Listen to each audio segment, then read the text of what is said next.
Family and friends, university guests, and degree holders from the class of 2020 and 2021. Welcome to the Columbia University Celebration Ceremony for the classes of 2020 and 2021. By tradition, the university commencement begins with the procession of the academic divisions. Please welcome the first division of the academic procession, the faculty of Columbia University.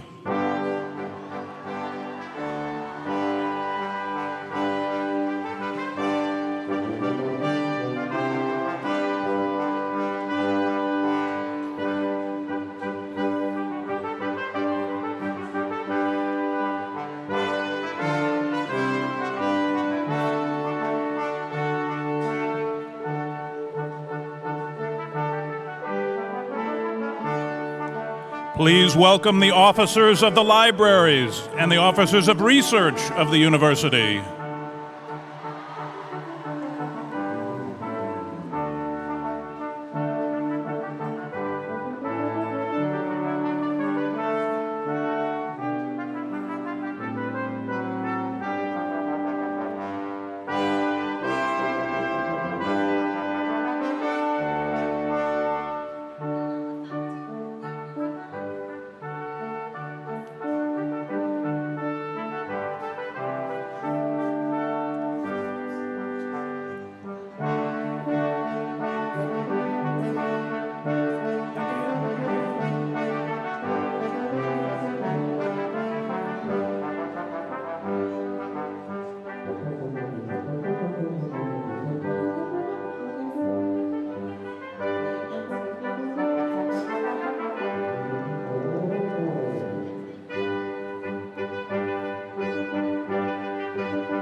Please welcome the officers of the libraries and the officers of research of the university.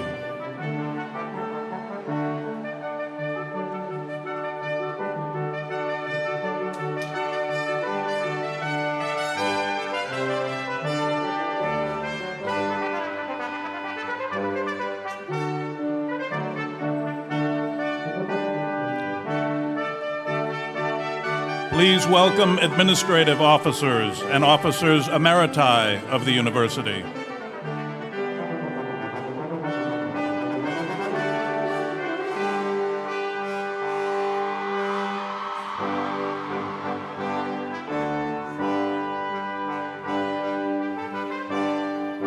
Family and friends, the university's Senate.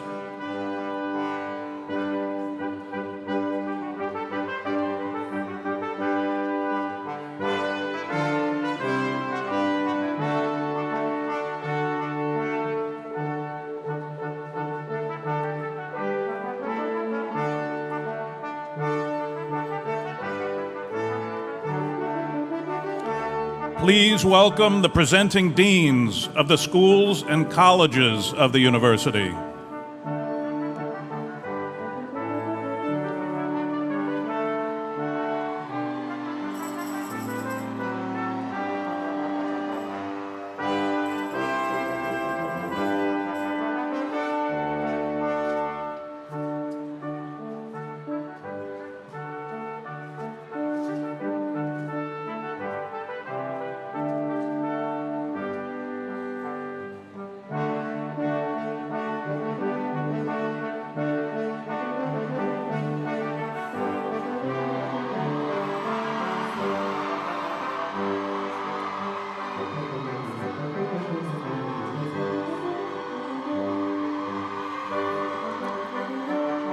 Family and friends, the President's Advisory Task Force on COVID-19, and recipients of the Nicholas Murray Butler Medal.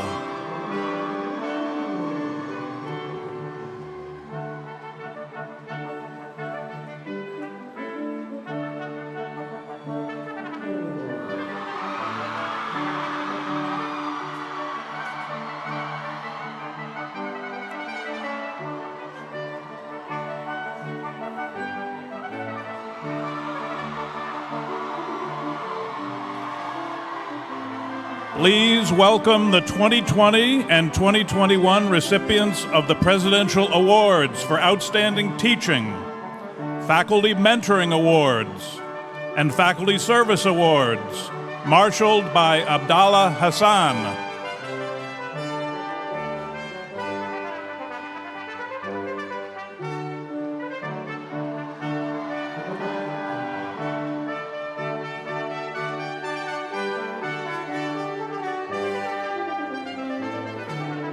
Please welcome the trustees of Barnard College and Teachers College representatives.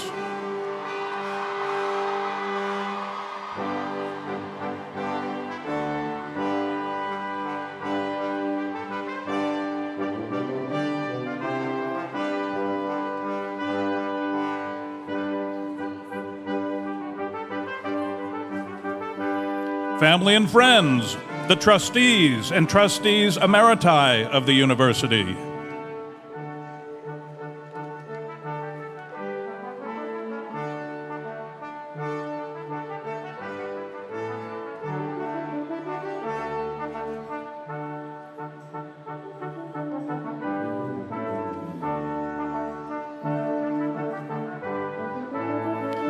Please welcome the final division of the academic procession, marshaled by Dr. Dennis Mitchell.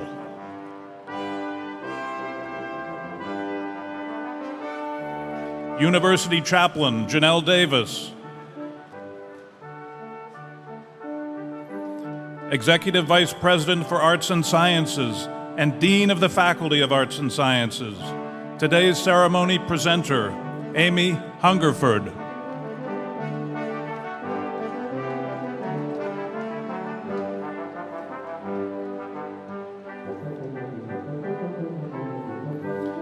Provost Mary Boyce.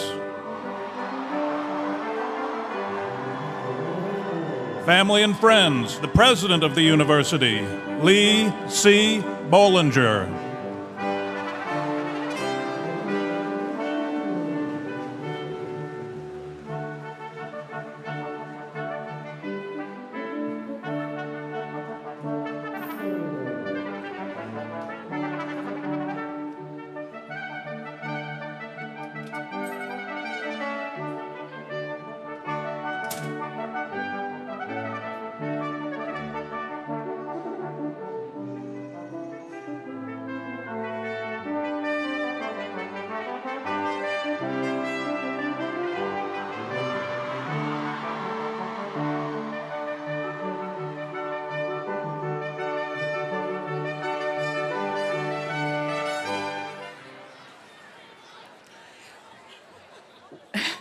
Welcome to you all. We are so pleased that you have traveled back to Columbia on this rainy day from across the globe to be here today.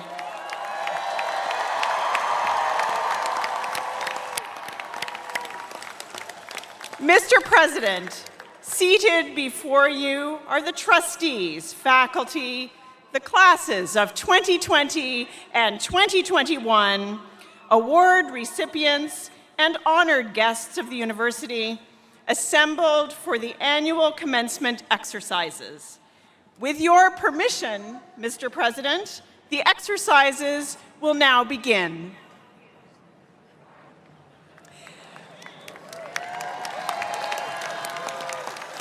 Please stand for the vocal performance of New York's State of Mind by Columbia's own student musical group, Notes and Keys.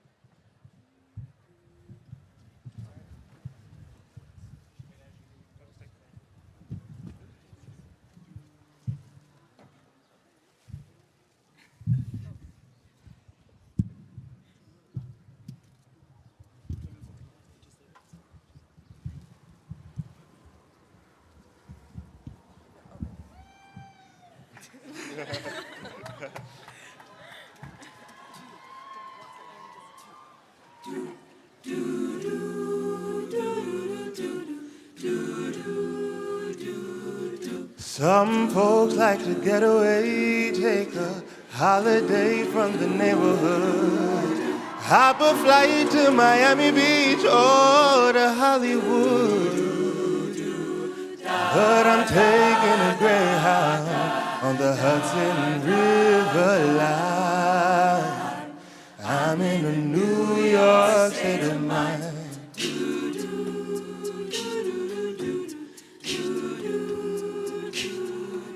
I've seen all the movie stars in their fancy cars and their limousines. Been high in the Rockies under the evergreens.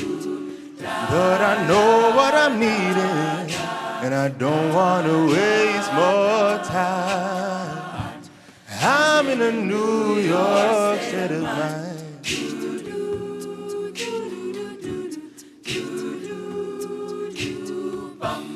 It was so easy living day by day, out of touch with the rhythm and blues.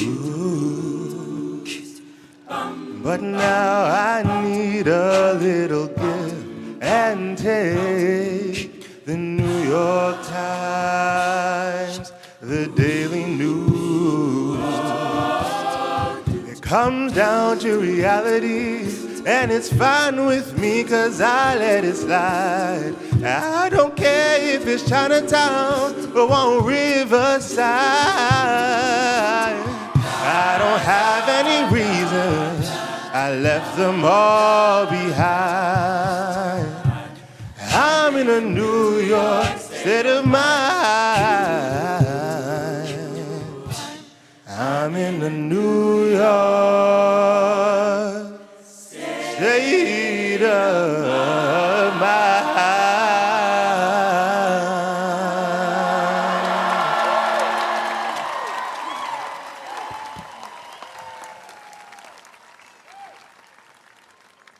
The opening words will be pronounced by Janelle Davis, University Chaplain. Please be seated.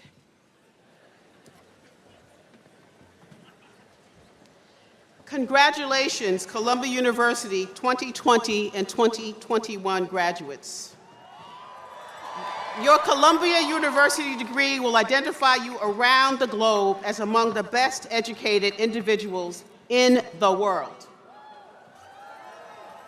As Columbia University alumni, you have the opportunities and responsibilities to give guidance on matters of international affairs, public policy, business, engineering, architecture, the arts, the humanities, the social and the natural sciences.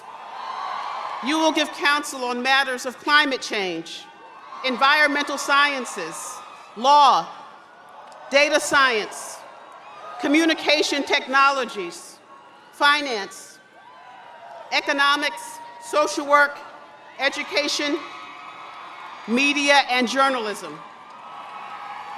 You will be on the vanguard of public health policy, research in neuroscience, dentistry, nursing, and medicine. You will write our stories, paint our canvases, make our films, and delight our souls with dance, music, and theater. You will give voice to the common good of us all. May it be so. May it be so.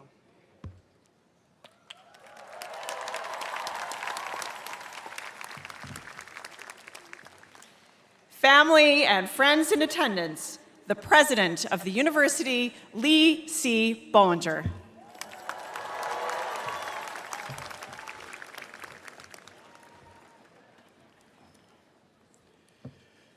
Thank you all for being here today. It means the world to us, so we hope it does to you as well. On behalf of the trustees, our faculty, our distinguished alumni, our families and friends, it is a great pleasure to welcome everyone gathered here today in person. I also want to welcome all the people joining us virtually, a space that is now as familiar to us as the air we breathe. And to the classes of 2021 and 2020, I welcome you home.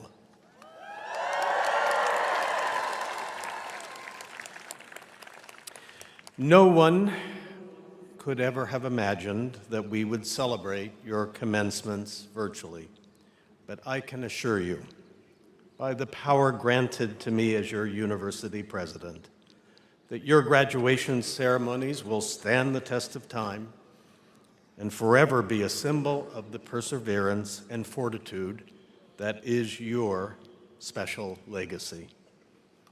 It is my honor to address you this morning as esteemed alumni and to celebrate your accomplishments. As I said to the class of 2022 yesterday, I cannot imagine beginning my remarks to you in any other way than by acknowledging the extraordinary context, really the historical context in which you have been students at Columbia. Satisfying the requirements of a Columbia degree is never easy. The demands are as rigorous as any in the world. So you should indeed be very proud. But as proud as you may feel, and as proud as we are, your faculty, of you, nothing compares to the adoration of your family and friends who supported you throughout your time as a student. Please take this moment to thank them.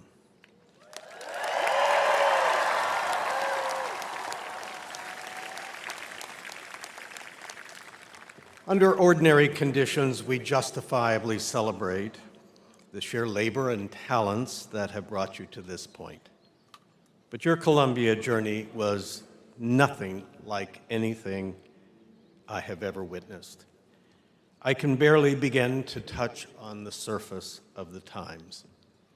A once-in-a-century pandemic, life-jarring climate-induced catastrophes in jolting us into a state of emergency mindset, a world flirting dangerously with authoritarianism, repressing human rights, and yielding naked aggression.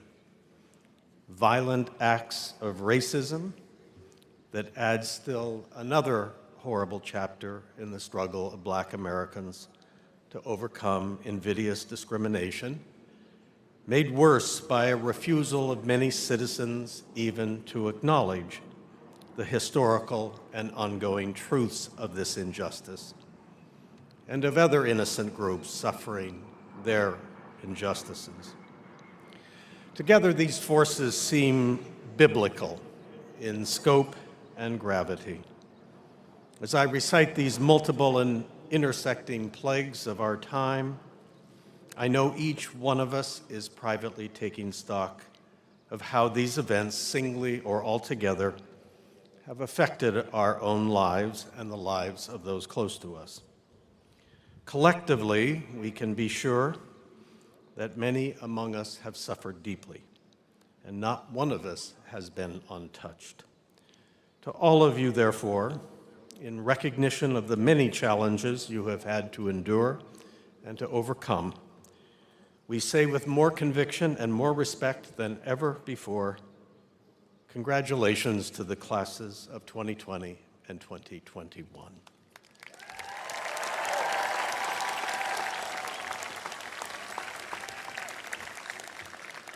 My remarks to you this morning are about matters that are dear to my heart and I hope dear to yours as well, as they involve free speech, deep knowledge and expertise, universities and their role in making a good society, and the responsibilities we all bear, especially in these momentous times, to think clearly and to think well, no matter what we are doing.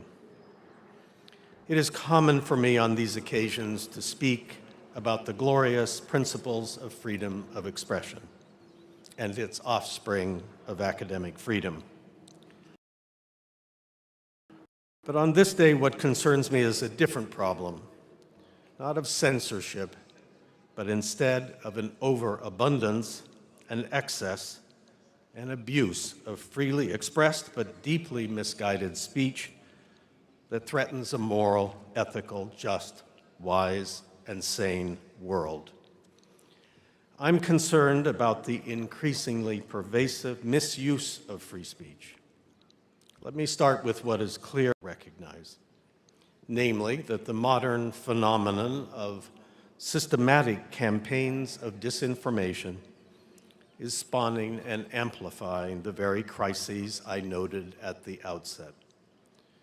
Denials of the effectiveness of vaccines, of climate science, of election integrity, of the past and ongoing effects of discrimination, these and so many other malicious efforts at misinformation are polluting our collective mind.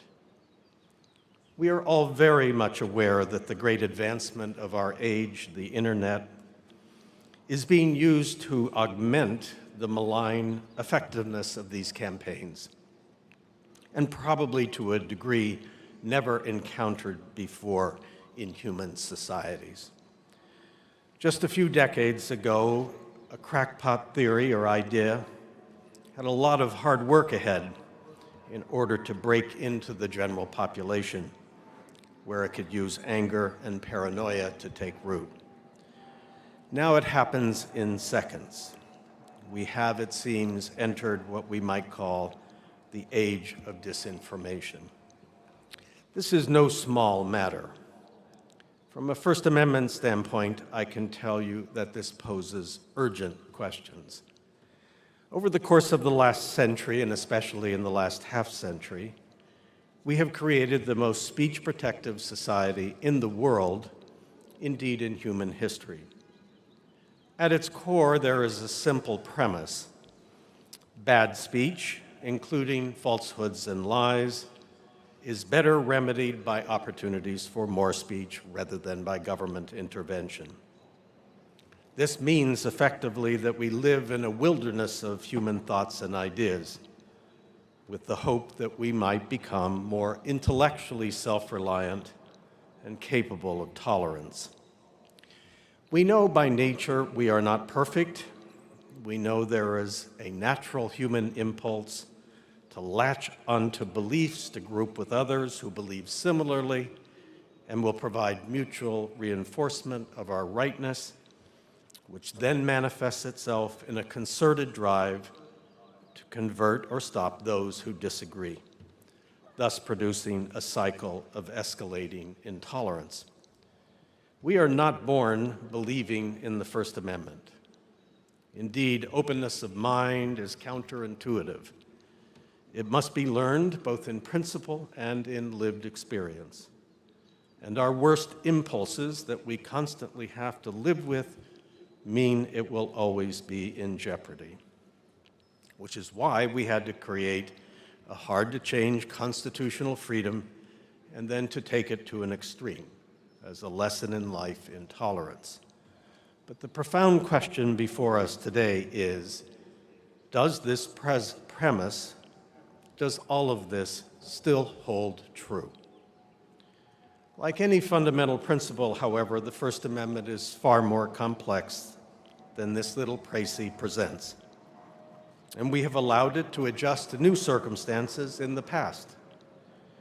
It is worth noting that the last new technology of communication, namely broadcast media, was regulated in the public interest precisely in order to deal with many of the very same dangers we now see with social media and related platforms on the internet. This stands as a potential model for us now, and that is where the debate is taking place. But let's return to understanding the problems we are facing and the gravity of the threats. There is more than simply the circulation of particular falsehoods. Deliberate disinformation and propaganda also, and more importantly, undermine the very idea of expertise and deep knowledge. disinformation is now powering a particularly pungent form of populism in which experts are discredited, even ridiculed, and an arrogance of feeling one can believe whatever one wants to believe is settling in and becoming normal. This attitude is in direct conflict with universities because we are society's primary institutions for preserving and advancing what humanity has struggled to learn over the millennia. Over the past several years, our own faculty have been targets of this abuse. But the dangers for us are even worse. Attacking expertise is a common tool of fascism and authoritarian regimes. When we discredit a particular piece of knowledge, we make it harder to think well. We undermine the essential task of a self-determining society to draw on the vast body of information and thought painfully developed over centuries and held safely within our academic institutions and across our cultural institutions and professions. Falsehoods today are increasingly accompanied by a rejection of a necessary humility about the limits of our knowledge and of a basic trust in others who have devoted their lives and careers to understand deeply an important subject. So the stakes are indeed very high, and we, universities, along with democracies as a whole, are very vulnerable to these campaigns and new conditions. The issue is then what comes next. Let us assume that the First Amendment will be rethought. It is time also to ask, how can we think about all of this outside of the First Amendment? There is, of course, much to say about this, but I have two key points. One is not to let free speech stand in the way of condemning disinformation and doing all we can to stop it. The other is to think of universities as models for society about how to think. It is increasingly dangerous to assume, as many long have, that the strong protections afforded falsehoods under the First Amendment necessarily implies that it is wrong to do what we can to stop falsehoods and disinformation generally. Is free speech an absolute, as some would have it? And should we accordingly refrain from doing anything to stop bad speech in ways beyond official censorship? My answer to that is, not for a second should we think that way. That way lies madness and the loss of a well-educated society. Good thinking is critical to the goal of any individual or society. The rejection of bad thinking, however difficult it is to define precisely, is a necessary condition of that. Indeed, this is what we call education, the development of the human capacity to think well, with reason, from knowledge, and with respect for facts and reasonable openness to relevant ideas and opinions. This is not easy, to be sure, which is why we devote so many years to arrive at where you are now. In fact, the very human impulses I noted at the outset that lead us to improperly censor also lead us to think badly by not rejecting what we should. Not to put too fine a point on it, but if a student receives an F for a lazy paper filled with falsehoods, it will not do the student any good to proclaim that the paper should not be penalized because it was an exercise in freedom of speech. Free speech is not an end in itself, but a thumb on the scale in a particular direction. It would make no sense to order our lives entirely in that direction. Keep it always in mind, of course, but do not allow it to take precedence over other principles we value. In the case of the failing paper, the importance of sharp thinking and quality writing. This brings me lastly to the importance of institutions in society, institutions such as universities. We need to recognize that these institutions are designed to help organize our discussions, not just about politics, but really about everything. Those of us here today are incredibly fortunate to be part of this great university. Whenever I let my mind try to take in the full breadth of what happens here, in laboratories, in clinics, in libraries, in studies, in classrooms, and work being done all over the planet, I am exhilarated. But I am also filled with humility because I know so little of all that is known here and at similar institutions. To come to a university such as Columbia is to learn to be humble, to realize how little you know and always will. I love being president of Columbia. I recommend the job highly, not least because I get to know just a little bit more of that amazing whole. In this time of our many trials and crises, as we reap the benefits of universities, we need to do all we can to protect them. They are not perfect, for sure. I feel strongly, for example, that we need to make the boundaries between us and the rest of the world more permeable and more connected in the betterment of human society and the world.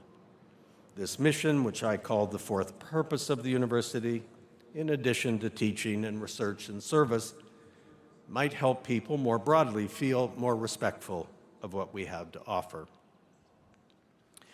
Another reason, though, why I love being president of Columbia is the opportunity to be in your midst.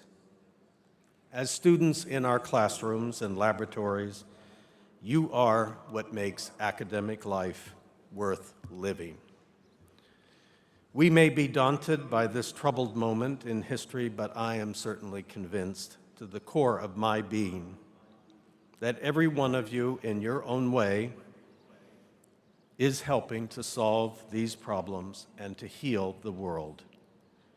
You have demonstrated that human capacity to think well, and I know you will deploy it in meaningful and inspiring ways.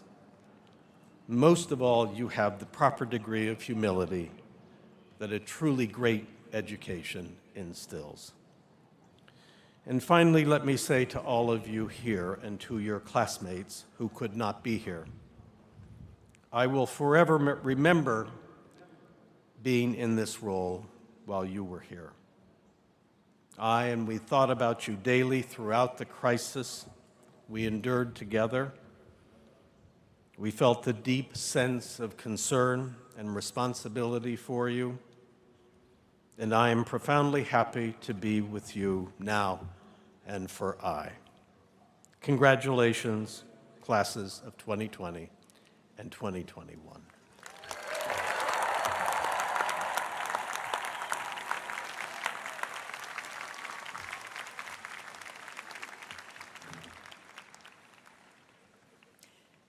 The president of the university will now present the Butler Medal. The Nicholas Murray Butler Medal was established in 1914 to honor those Columbians who have made distinguished contributions in academic administration or in furtherance of the work of the university.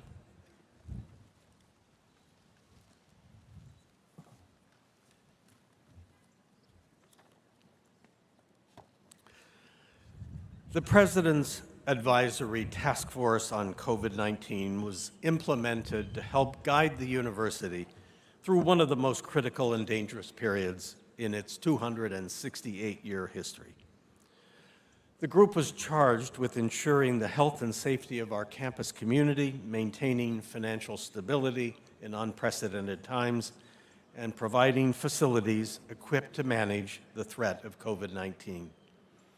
The group's guiding principle was to maintain the mission of the university while preserving the health of our community.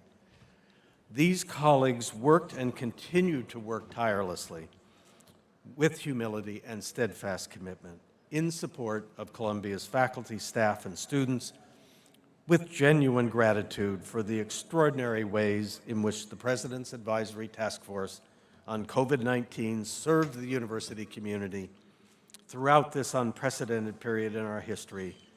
We present each of them with the Butler Medal. Please come forward, those who can be here. Melanie Bernitz.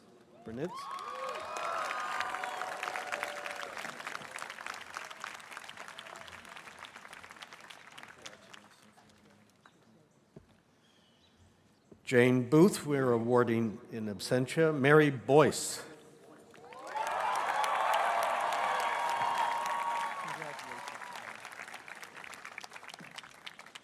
Rui Costa.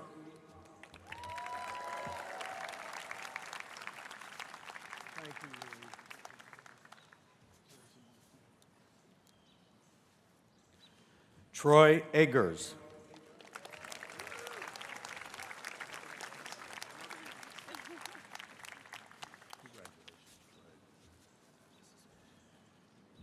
Wafa El Sadr.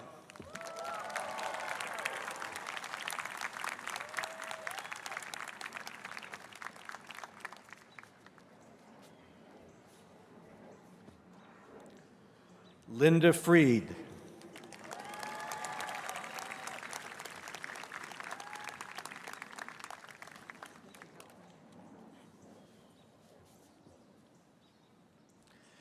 Susan Glancy.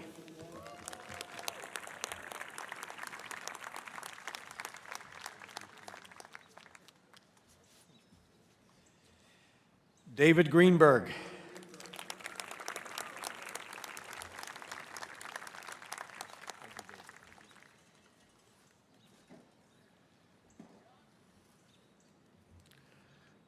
And sadly, to the late Scott Hammer, awarding posthumously. Ira Katz-Nelson, who was provost then, awarding in absentia, and Jillian Lester, dean of the law school.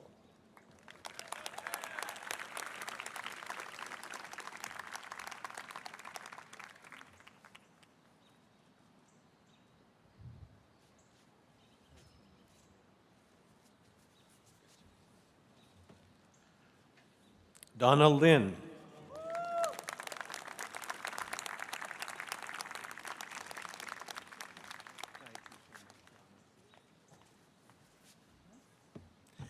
Carrie Marlin.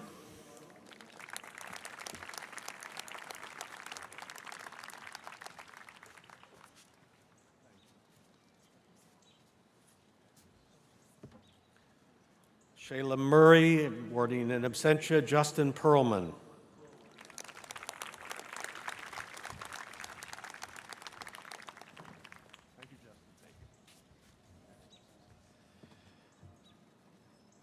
Steve Shea, awarding in absentia. Ann Sullivan.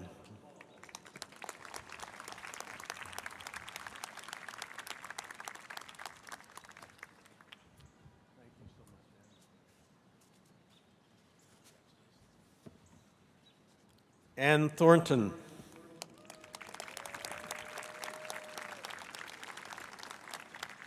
There you are.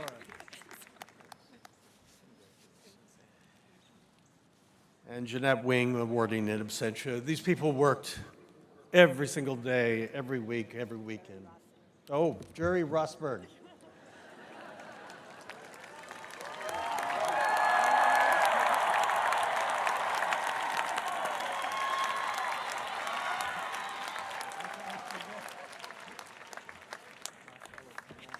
They worked unbelievable. Please thank them all for together.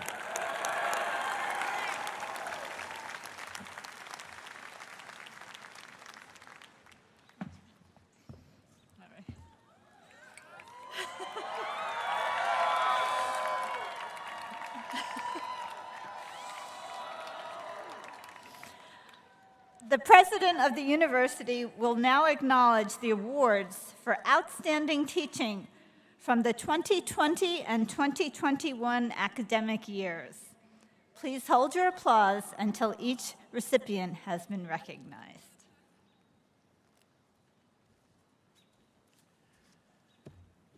I just have to say nobody ever holds their applause, so just do whatever you want. So, which is what we said to you all along, but with deepest admiration, we recognize these professors selected by the campus community for this honor, for their sustained excellence in teaching and their remarkable dedication to the intellectual development of their students.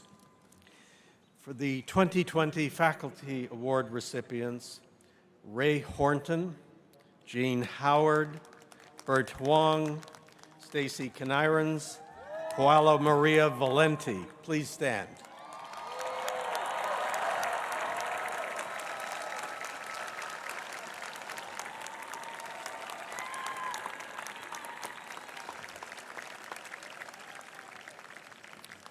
For the 2020 Graduate Award recipients, Michael Naft, Diana Rose Newby, and the late Ashley Simone, recognized posthumously. Please stand.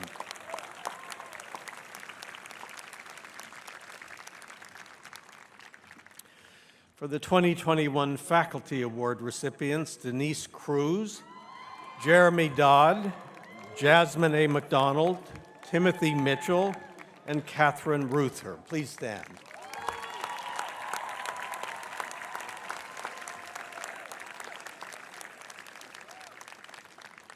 The 2021 Graduate Award recipients, Daniela Cadiz Bedini, Miguel Angel Aguirre, Christopher Medina Kirshner. Please stand.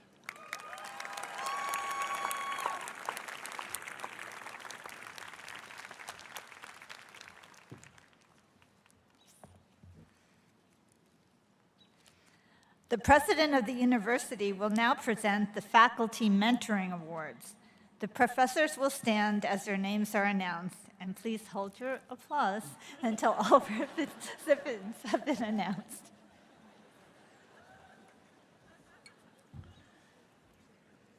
So do what the provost says. The Faculty Mentoring Award was inspired by and honors the incredible mentoring legacy of Columbia Business School professor Catherine W. Phillips. Catherine was the very embodiment of a mentor and spearheaded initiatives to increase the recruitment and development of diverse faculty. With deepest admiration, we recognize these professors selected by their peers for this award for their exceptional commitment to faculty mentorship and career development for tenure track and mid-career faculty. The 2020 Faculty Mentoring Award recipients are Marianne Hirsch, Ellie M. Hisanma, Darcy Kelly, Jillian Metzger, and May Nye. Please stand.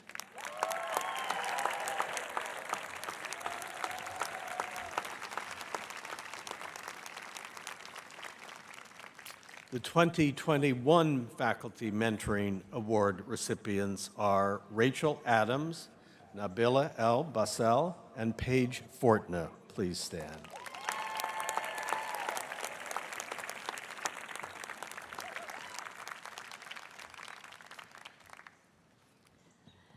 And now the president will present the Faculty Service Awards, and the professors will stand as their names are announced. Please hold your applause.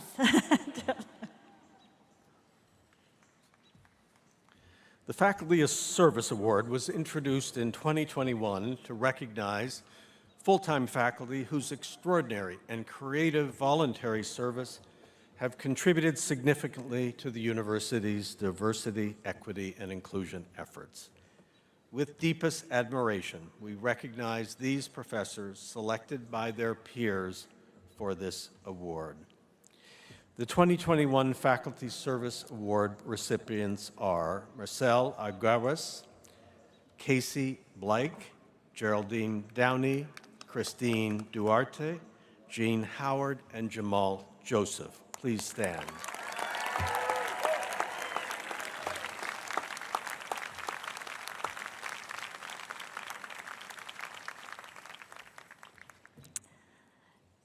we now celebrate each school.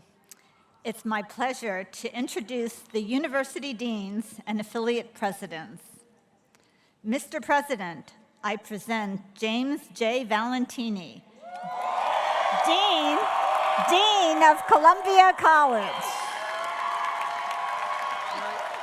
They don't give me anything, right?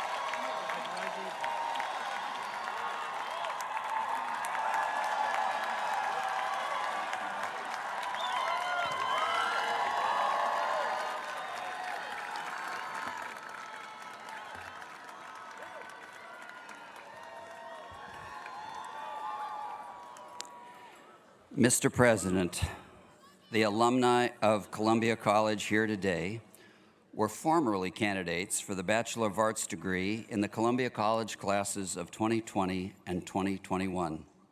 And long ago, they completed the many requirements for that degree prescribed by the faculty of Columbia College. You awarded those degrees in commencement ceremonies disappointingly virtual, yet no less official. Though denied the opportunity of appearing in your presence on the appointed days by the circumstances of the great pandemic, they have returned today to seek reaffirmation of their status as successful Columbia graduates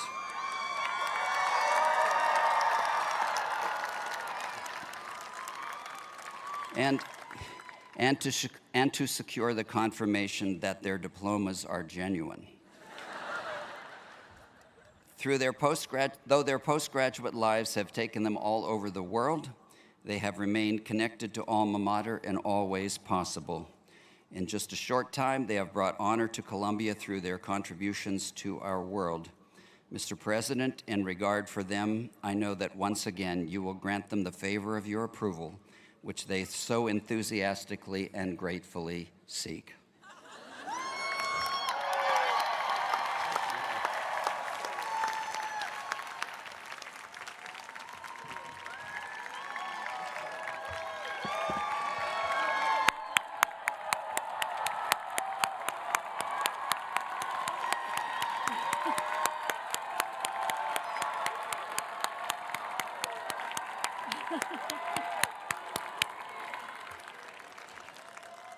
Mr. President, I present Shifu Chang, Dean of the Fu Foundation School of Engineering and Applied Science.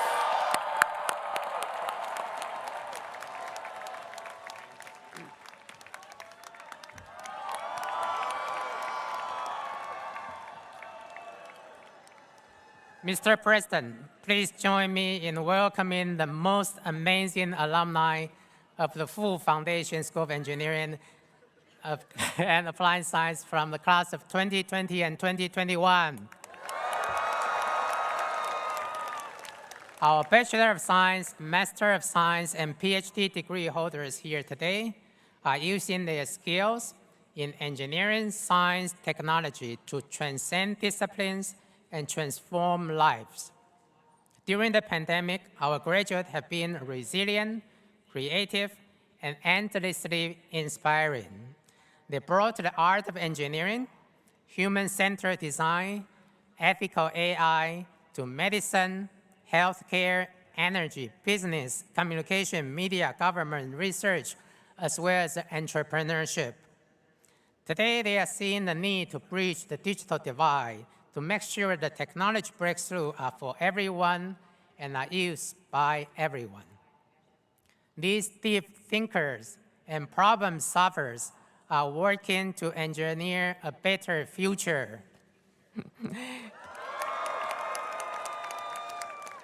In fact, they have been serving as the best ambassadors of the vision of the engineering for humanity.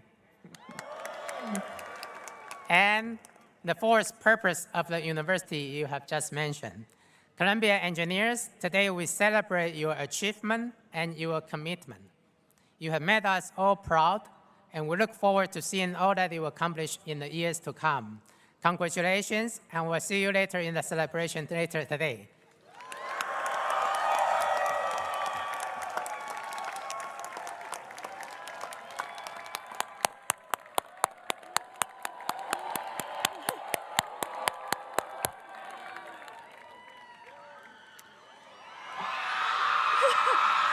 Mr. President, I present C.N. Bylock, President of Barnard College.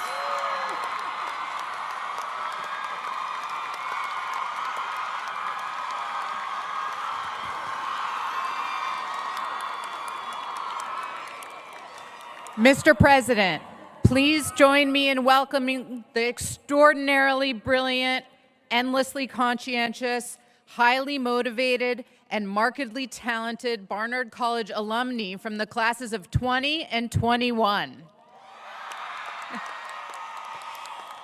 Undaunted by the historic circumstances they faced, the graduates you see before you met every challenge with aplomb, excelling in their fields of study, winning scholarships and awards, creating art, conducting research, serving as activists and mentors, and enhancing the conversation with deep insight and committed action. They have gone on to careers and are pursuing a wide range of graduate work. They are writing, thinking, exploring, teaching, researching, giving back to their communities, and making their place in the world in any number of ways, always with an eye toward challenging the norms and assumptions that people hold and that are built into the systems we inhabit. Graduates, we celebrate today your academic career at Barnard and Columbia, your receipt of the Bachelor of Arts degree, all that you have accomplished since, and all that we know you will go on to accomplish in the future. Congratulations.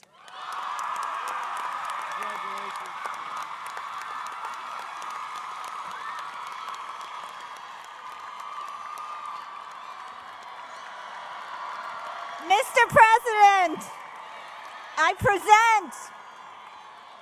present Lisa Rosenmetz, Dean of the School of General Studies.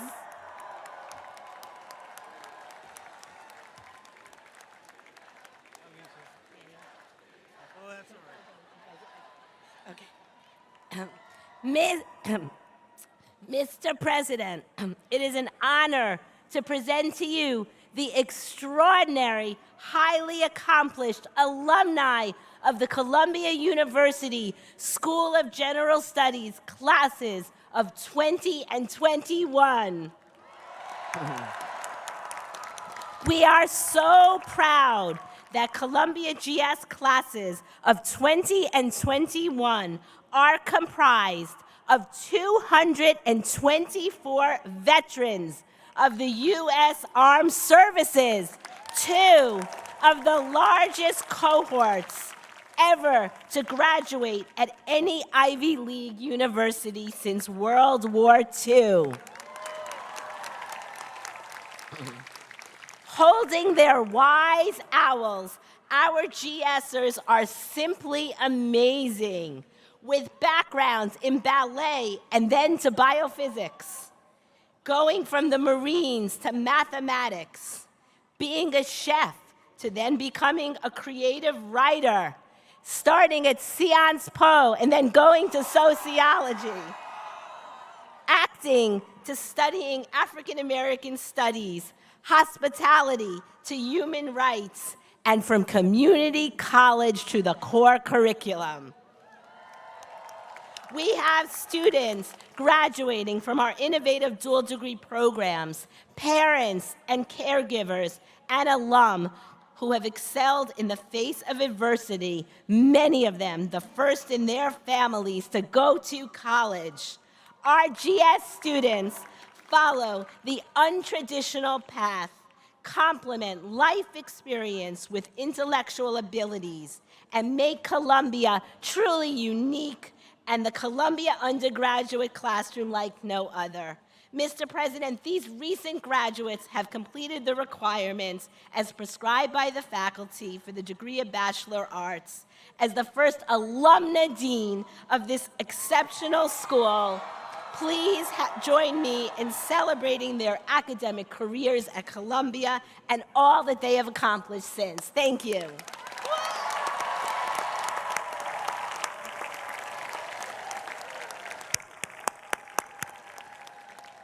Mr. President, I present Troy Eggers, Dean of the School of Professional Studies.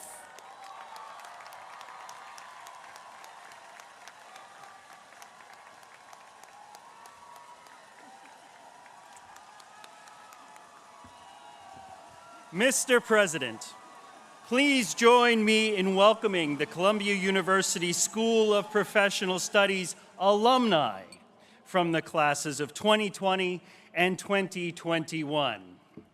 These graduates represent, to quote you, sir, a new generation of professionals poised to change the rapidly evolving global marketplace. While at SPS, they dedicated themselves to their studies and, just as importantly, to one another. Although they were apart, they proved that they were all a part of SPS and of Columbia. They have transitioned from exemplary school and university citizens to professionals who know that they must engage the world to change the world. As graduates of SPS, they are influential, they are innovative, they are collaborative, and they pursue excellence at every level. They manifest these traits in their daily lives and in their work. Their achievements have and will redound upon Columbia. As you know, Mr. President, all SPS students faithfully memorize speeches made by the dean at graduation. These two classes are no exception. Therefore, they remember the promise I made last year. We might have been apart before, but we will come together as a part of this community just as soon as we can, and that time is now. Congratulations and thanks to the class of 2020 and 2021.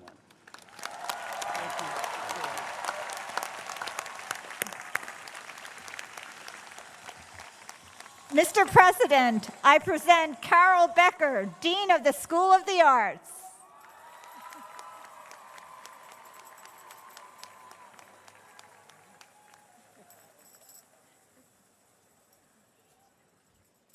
Hi, everybody. It stopped raining. Yes.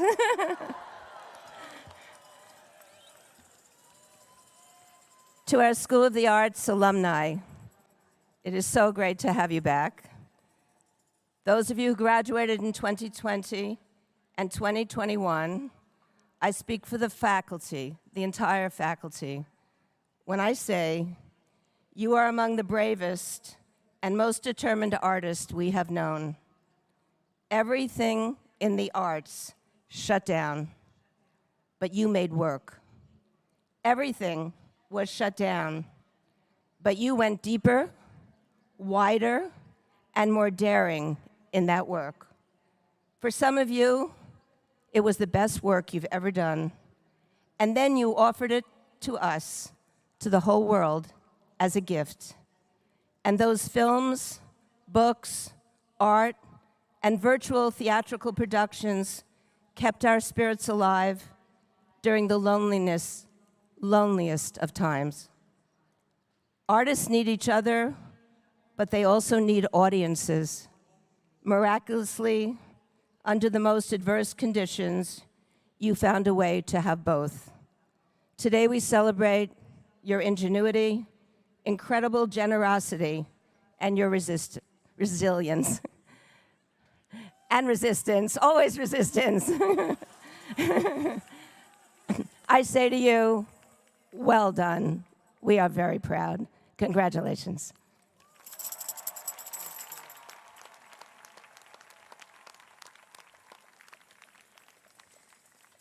Mr. President, I present Thomas Christensen, Interim Dean of the School of International and Public Affairs.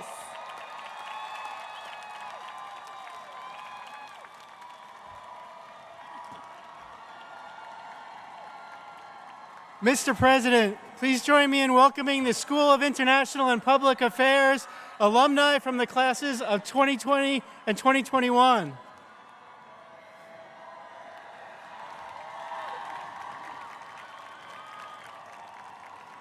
These SEPA graduates recently joined a powerful global network of more than 24,000 alumni in 160 countries.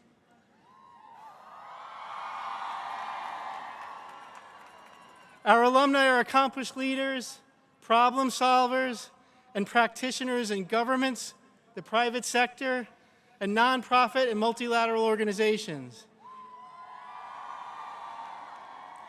They are engaging the world's greatest challenges and improving the lives of communities around the world. We thank the classes of 2020 and 2021 for returning today to celebrate this occasion with us. We celebrate their academic career here at Columbia, where they earned the degrees of Masters of International Affairs and Master of Public Administration. But we also celebrate what they've accomplished since their graduation. And we look forward to watching them with pride and admiration as their careers develop. SEPA alumni do well, but much more important, SEPA alumni do good.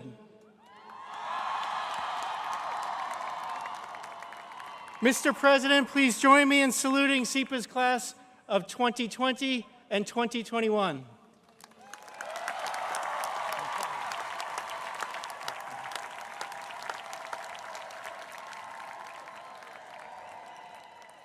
Mr. President, I present Melissa Begg, Dean of our School of Social Work.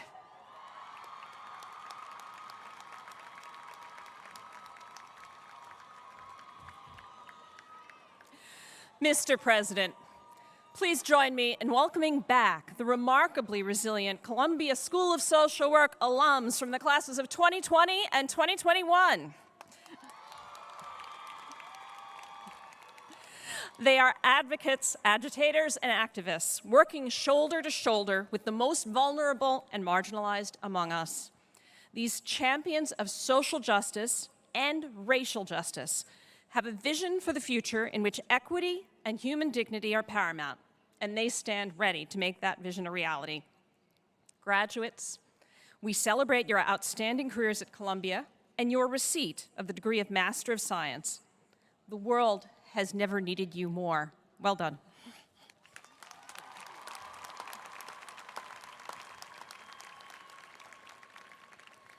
Mr. President, I present Christian Stoller, Dean of our College of Dental Medicine.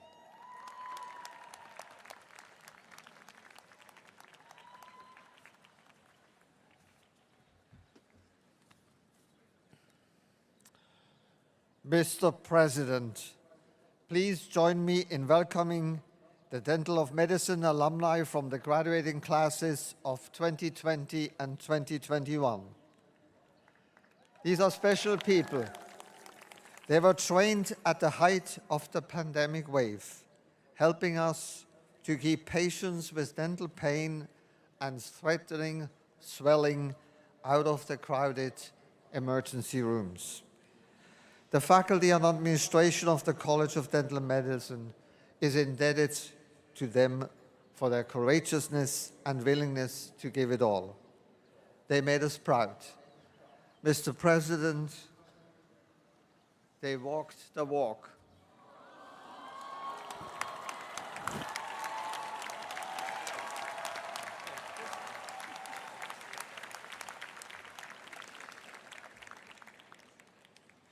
Mr. President, I present Costis Maglaris, Dean of the Columbia Business School.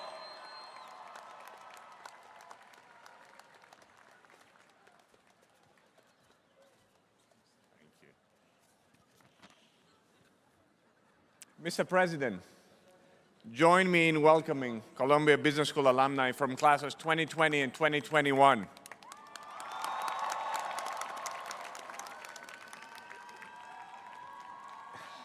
These daring and entrepreneurial candidates pivoted during the pandemic, facing disruption and uncertainty.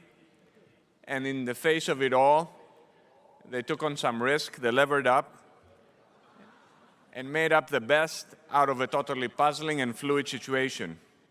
They innovated, they engaged, they excelled, they pushed us to do more, then they pushed us a little bit more to do even more. They helped us to be better. They connected with ideas, with local communities, and with each other. And this journey, if nothing else, has prepared them in an unexpected way, in an unwelcome way, yet in the best possible way, to be ready to launch into their own paths of changing the world. With sincerity, with admiration, and true collaborative spirit, I congratulate the Columbia Business School classes of 2020 and 2021, and I thank you. Please recognize the receipt of Master of Business Administration and Master of Science degrees and all that they have accomplished since then. Congratulations.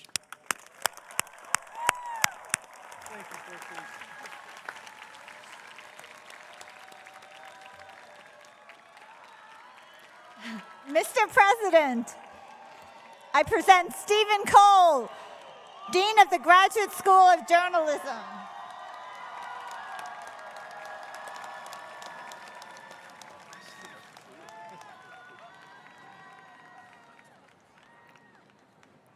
Mr. President, please join me in recognizing and welcoming back to Columbia the extraordinary young journalists from the Graduate School of Journalism's classes of 2020 and 2021.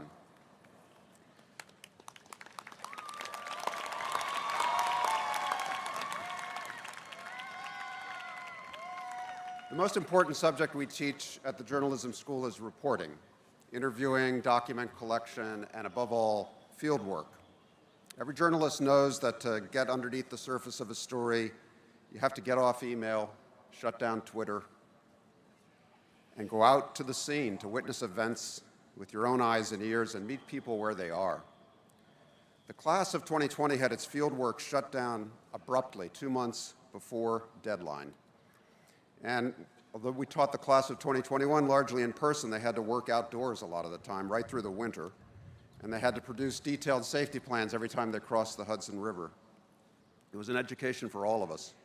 But I can't imagine two groups of journalists that I'd rather go through a crisis with than the classes of 2020 and 2021.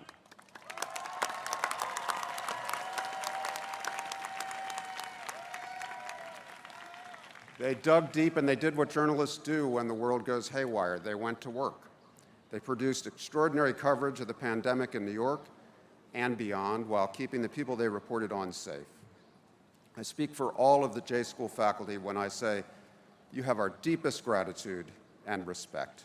Congratulations to you all. Please verify that the diplomas are authentic. That is one of the reasons they came. And thank you. Thank you.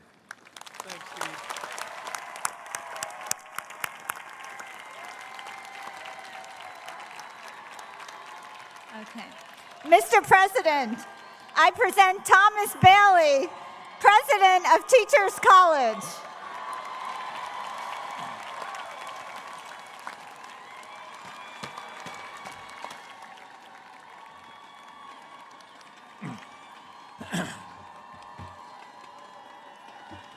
Teachers College graduates, today we celebrate your tremendous academic achievements at Columbia. Your receipt of Masters of Arts, Master of Education, Master of Science, and Doctor of Education. You are artists, educators, psychologists, health professionals, analysts, and researchers who are tenacious, diligent, and aspiring individuals who are already adding your value and vitality to society. You are committed to equity, diversity, and social justice in fields of education, psychology, and health. I'm confident in your ability to confront challenges and forge solutions to build a better world. Mr. President, please join me in welcoming the Teachers College alumni from the classes of 2020 and 2021. All right.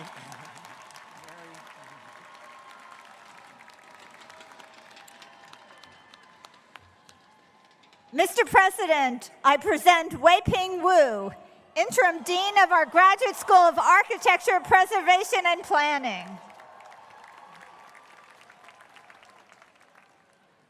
Mr. President, standing to your left are the Graduate School of Architecture, Planning, and Preservation alumni from the classes of 2020 and 2021. Please join me in welcoming them. In the pandemic realities, persevering through the immense unknown is a testament to their strength. Their vision for the built environment is intertwined with the keen sense of urgency at this time of climate crisis. Resisting racism in its many forms lies at the core of their ethical compass. They are carrying these on the journey to imagine, reimagine, shape, and reshape the places and spaces that we call home, work, neighborhoods, and cities. Graduates, we celebrate today your academic achievement at Columbia. You're recipient of Master of Architecture and Master of Science degrees, and all that you have accomplished since. Congratulations.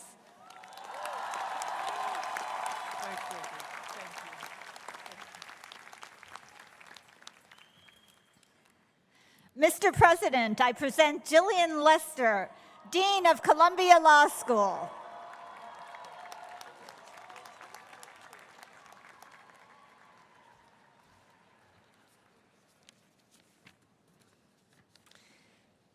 Mr. President, please join me in welcoming the Columbia Law School alumni from the classes of 2020 and 2021.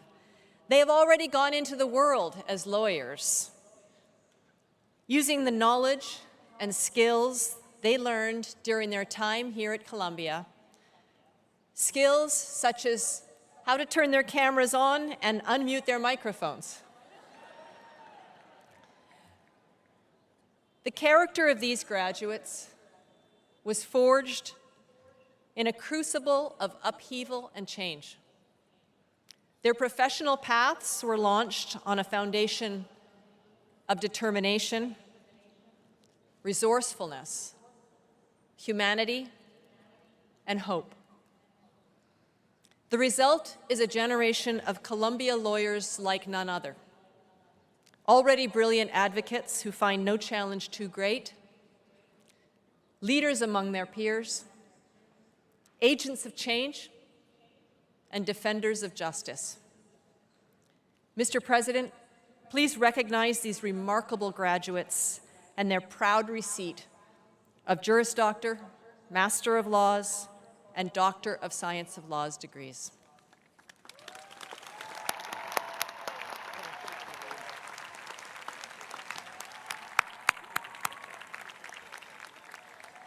Mr. President, it is my pleasure to present Katrina Armstrong, Executive Vice President and Dean of the Faculties of Health Sciences and the Vagelos College of Physicians and Surgeons.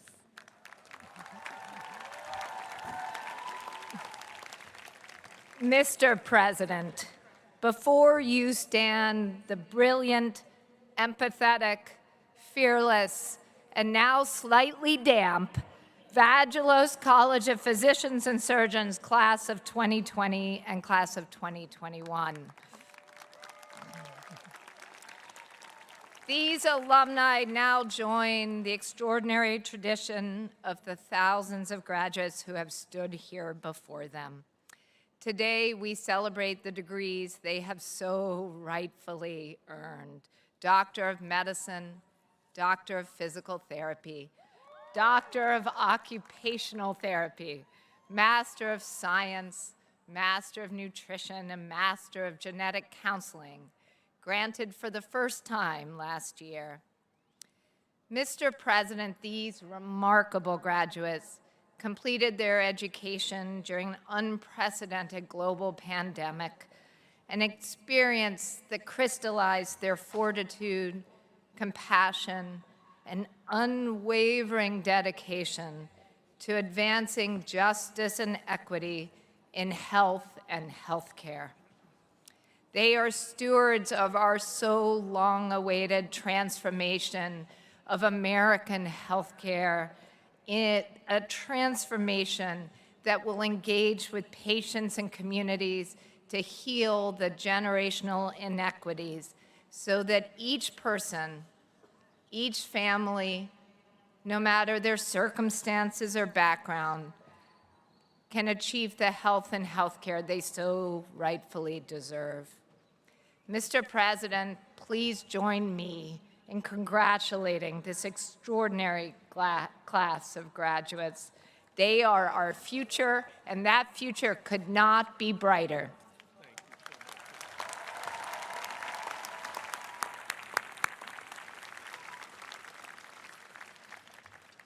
Mr. President, I present Lorraine Frazier, Dean of the School of Nursing.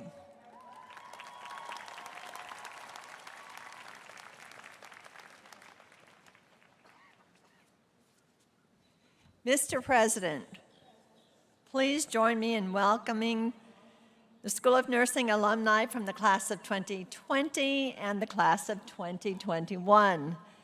Wow, they were out there working in this city and across really the nation and doing remarkable work at a very stressful time for us. Graduates, we celebrate today your academic career at Columbia, your receipt of the Master of Science and the Doctorate of Nursing practice degrees. We celebrate all you have accomplished as nurses who have shown commitment, compassion, resilience, and I'll say that again, resilience, innovation, and brilliance, and who will care for the health of this nation as expert practitioners, superb scholars and researchers, policy leaders, and excellent educators. Congratulations to each one of you all for all that you contribute to our society. Thank you.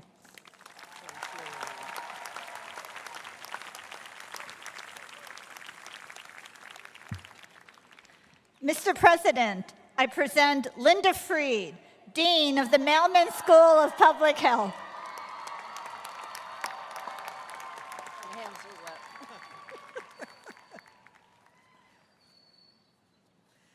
Mr. President, please join me in welcoming and honoring the Mailman School of Public Health alumni from the classes of 2020 and 2021. These amazing graduates were honed in the crucible of a pandemic, shuttling between the classes where they learned why public health is one of the essential public goods of a successful society, to the service that they carried out the next day to use that knowledge to protect our health in a pandemic. This faculty knows them. We know that they have emerged as the world's future leaders for public health already. We know that they are committed to using their knowledge to create, with arms locked, a healthy and just world. They are socially committed, relentlessly global, locally grounded and politically astute, pandemic capable with the knowledge to create healthy populations, and they are diverse, kind, and stupendously brilliant. We are so proud of you, graduates, and we celebrate today your academic career at Columbia, your receipt of the Master of Health Administration, Master of Public Health, Master of Science, and Doctor of Public Health degrees, and all that you have accomplished since and will keep accomplishing. We thank you.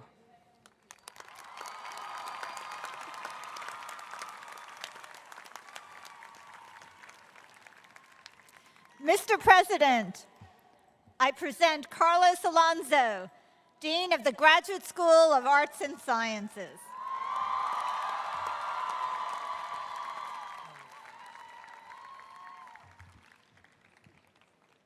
Mr. President, please join me in welcoming back to campus the Graduate School of Arts and Sciences alumni from the classes of 2020 and 2021, and who were granted by you the degrees of Master of Arts, Master of Philosophy, Doctor of Musical Arts, and Doctor of Philosophy. Today, we celebrate their careers at Columbia and the myriad careers in which they have already embarked as well. The pandemic may have made it difficult for us to celebrate their achievements while at Columbia with the requisite pomp and circumstance, but that fact in no way detracts from the pride that we feel for them. Furthermore, their lives have improved immeasurably since they graduated. They sleep longer hours now. They eat healthier meals at socially conventional hours. And some have begun to read books and articles that have nothing to do with their dissertations or theses.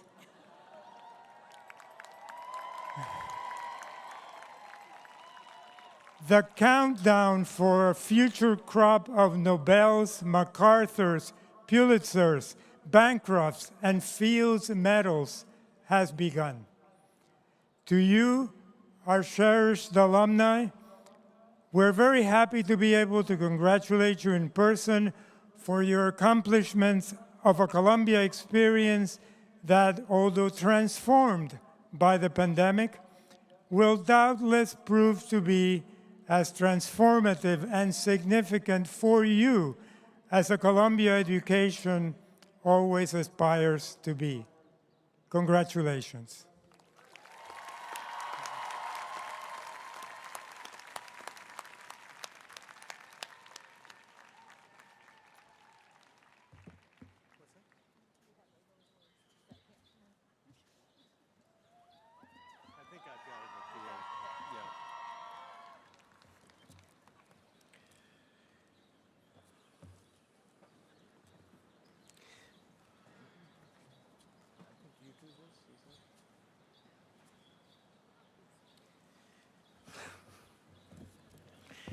It's a little out of order.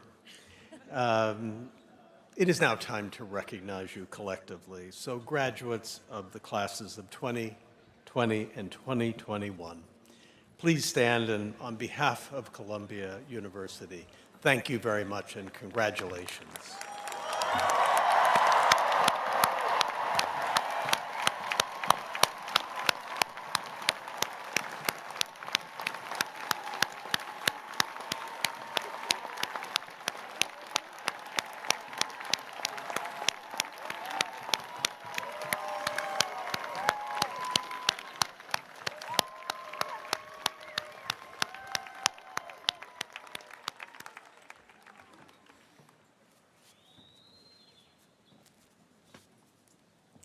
And now, a message of congratulation from the co-chair of the Columbia Alumni Association, Mary Kuo.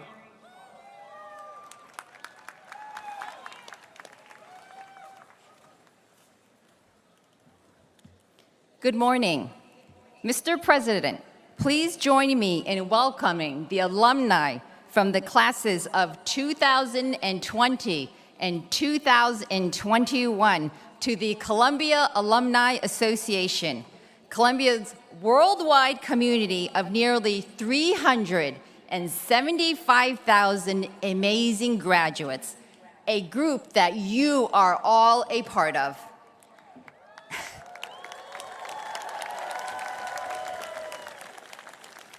As I was writing this speech, I thought about what binds your two classes.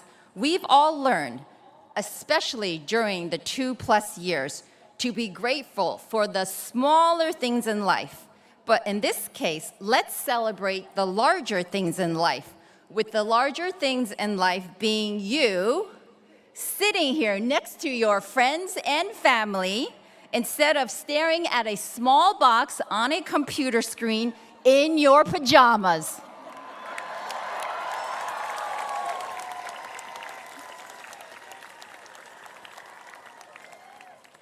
Now I'm here to say what I would have loved to have been able to tell you back in 2020 and 21, that as alums, you now have access to an amazing network of grads all over the world. I joined the Columbia Alumni Association after I moved to Singapore, and the CAA in Singapore has truly become my second home. And I can't wait for all of you to experience the events our alumni communities organize globally, and I know you will find it very rewarding. The CAA supports over 100 global clubs spanning 6 continents and shared interest groups. The clubs are there for you no matter where you live, and the shared interest groups bring together alumni from a range of interests and identities. So please, stay connected. Follow the CAA social media channels and make sure that we know where to send your Columbia Magazine and your newsletter. Link up with the alums who are working hard in your local chapter. Congratulations, classes of 2020 and 21. We officially welcome you into our Columbia alumni community.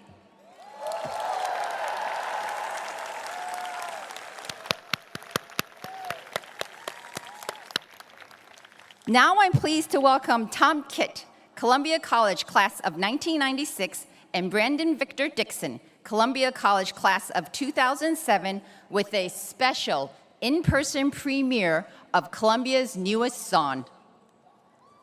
Thank you.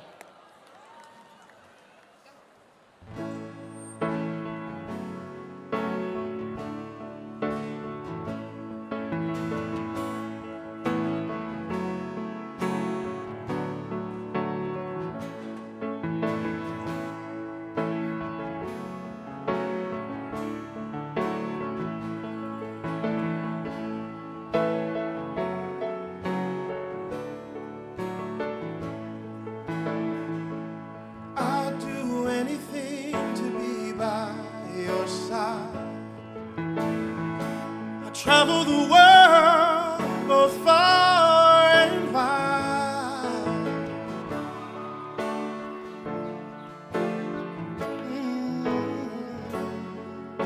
Columbia, oh Columbia.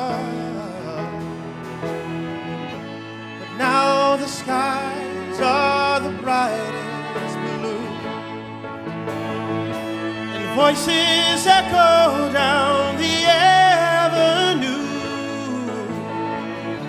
It seems that everything reminds me of you, Columbia, oh Columbia. Stand up, stand tall, don't let yourself give away.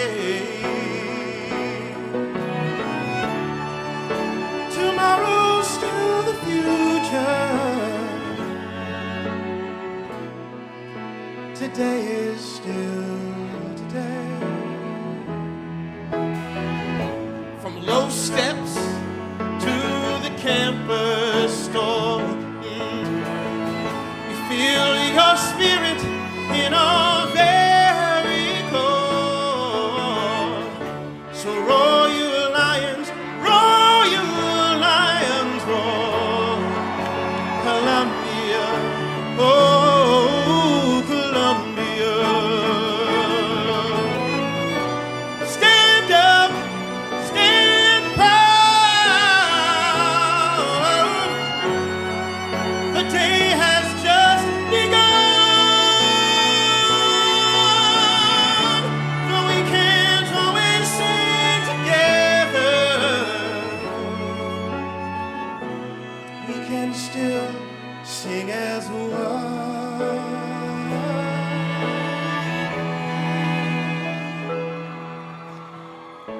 So raise a glass to our old Broadway, where we shall raise one together someday, and toast our alma mater now and forever. Columbia, oh Columbia, oh Columbia.